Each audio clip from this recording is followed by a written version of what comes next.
A South Carolina jury awarded $700 million in damages to the family of Brittanee Drexel, the 17-year-old who was kidnapped, raped, and killed in 2009 while on a spring break trip in Myrtle Beach.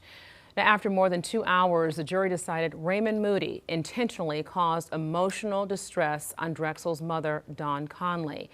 The jury ruled that Moody must pay $200 million in actual damages and $500 million in punitive damages. Conley's attorney said that Conley moved from Rochester, New York to Myrtle Beach, and for 13 years she spoke to the media. She had billboards made with her own money to keep her daughter's case at the front of law enforcement and the public's minds. The attorney said at the same time Moody was at home watching Drexel's case on the news and staying silent. Let's bring in Chief Legal Analyst Khalif Rhodes to this conversation. Khalif, this is when I had first moved to South Carolina, so this is a case for me that I have been watching for years.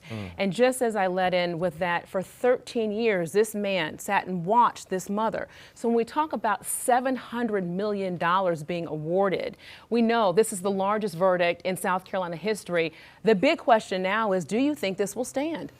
It really depends. And so let's start with this, a couple things. Obviously, this is a horrific, the worst nightmare for any parent to go through. And so the parent having to remind law enforcement that, hey, my daughter existed, continue to do the facts to find out who killed her, who did all this harm to her. I mean, extremely unfortunate to have to go through. This whole judicial process does take a long time, but this was extremely excruciating. So I have to start there. But most of these types of things where you see these types of awards, the judge does have an opportunity to make a determination of, will I allow this jury award to be there, to stand? And it's called a remittiture. That's where the judge says, you know what, I'll look at a couple factors. We'll see, was this in excess of the calculation of the rationale that they're saying what occurred? Was this award made of passion, or was it prejudicial? Was it some type of symbolic, well, we're going to show that we're making folks know that this is something that we don't want to stand for? Not the criminal justice system, but in the civil system.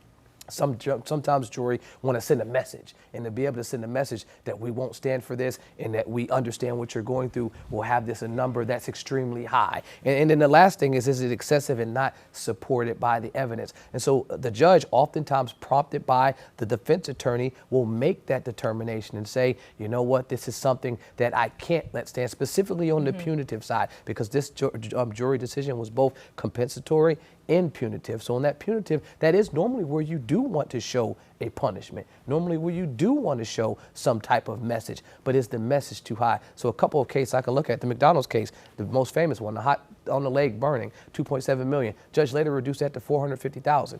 That's similar to what happens. I mean, the largest ever one is $4.6 billion, Johnson & Johnson. The judges have never brought that down, but they're working on that process.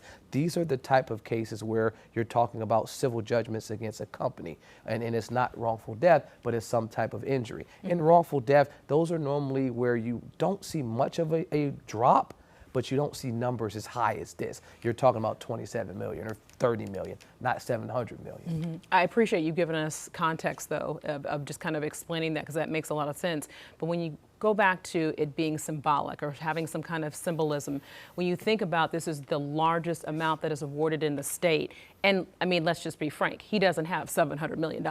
So most likely this family is not going to see any money, right? That's correct. I mean, in law school, they talk about having a judgment is great, but if you have a judgment in hand that equals nothing, then it is more or less symbolic. If you're bringing a lawsuit against, for when you're wrong, typically you want to go against the folks that have the largest pockets. Right. So I'm suing corporations, I'm suing wealthy business folks, and then I'm suing the individual, and I'm hoping that the folks that have the biggest pocket is able to stay in the case. I mean, if we're talking about being compensated and made whole, typically in the legal process, it's by some dollar amount. And in this situation, that dollar amount is something that, I mean, there's not many folks on the planet that have that amount of money, not only a person like this that's convicted and sentenced with these types of charges. So I doubt that they'll be able to collect a penny from him, but it does send the message. And so if his attorney wanted to challenge, I'm sure a judge would at least entertain the discussion of how they got to that number. Yeah. Khalif Rhodes, we appreciate your insight as always. Yeah.